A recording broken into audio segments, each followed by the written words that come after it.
happened at the Oxford Union.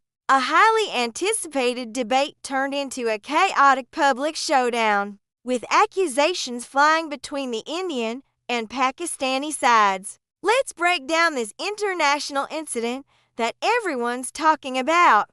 The stage was set at the prestigious Oxford Union for a fiery debate. The topic?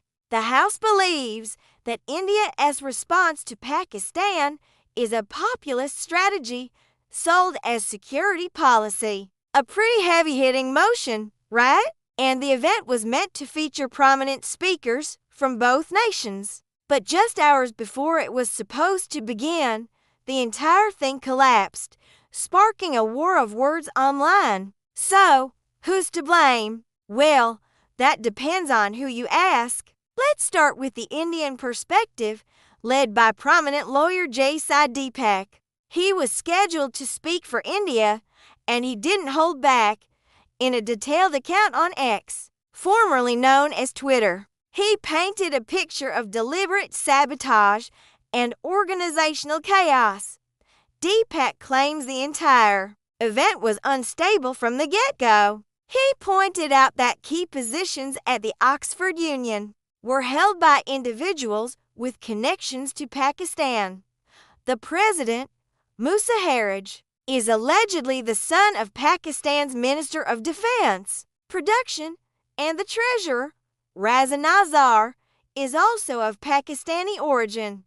Things got even messier. Just 2 days before the debate, the original high-profile Indian speakers, former Army Chief General Naravane and Dr. Subramanian Swamy, had to pull out due to prior commitments. This left the Indian side scrambling for replacements, despite the ridiculously short notice. Debacle managed to assemble a new team, bringing in Manu Kajuria and pundit Satish K. Sharma, who were already in the UK.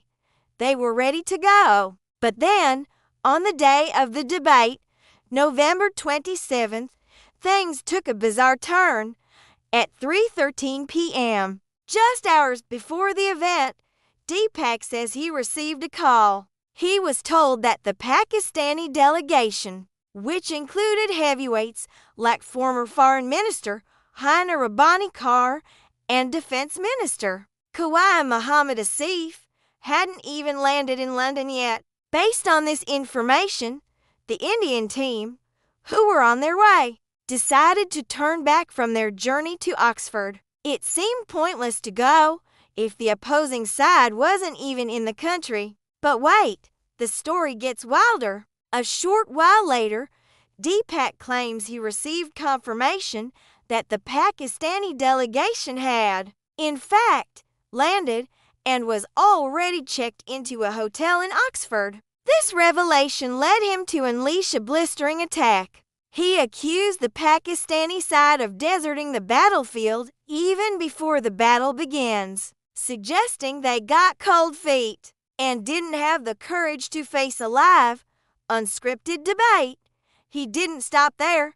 He also criticized the Oxford Union's leadership, accusing them of allowing the prestigious institution to be dragged in muck and essentially acting as a mouthpiece for the Pakistan High Commission. Adding to this chorus was Indian lawmaker Priyanka Chaturvedi, who took a dig on social media, saying Pakistan is crying again over an Oxford Union debate. Once again, they have proved to be liars. Expecting any better from them was not even on my list. Now, let's look at the other side of the coin. The Pakistan High Commission in London released a completely different version of events. Their official statement expressed regret that the Indian delegation had withdrawn at the last minute. They claimed this last-minute withdrawal handed a walkover to the Pakistani side. They framed it as India lacking the confidence to defend its security policies in what they called a neutral and intellectually rigorous debate. They essentially said India ran away from the argument. So, we have two completely contradictory stories. One side says the other faked a travel delay to avoid the debate. The other side says their opponents simply didn't show up. Who do you believe? It's a classic case of he said, she said, but played out on an international stage with diplomatic missions and prominent public figures involved. One thing is for sure, the Oxford Union, a historic platform for free speech and intellectual combat, found itself at the center of a political firestorm. Instead of a debate on policy, the world got a messy public dispute about who chickened out first. What do you think really went down? Was it a calculated move by the Pakistani side to avoid a tough debate, as side Debacle alleges? Or did the Indian side genuinely withdraw? As the Pakistan High Commission claims, it's a fascinating and, frankly, farcical end to what could have been a landmark discussion. Let us know your thoughts in the comments below. This story is still developing, and we'll be sure to keep you updated.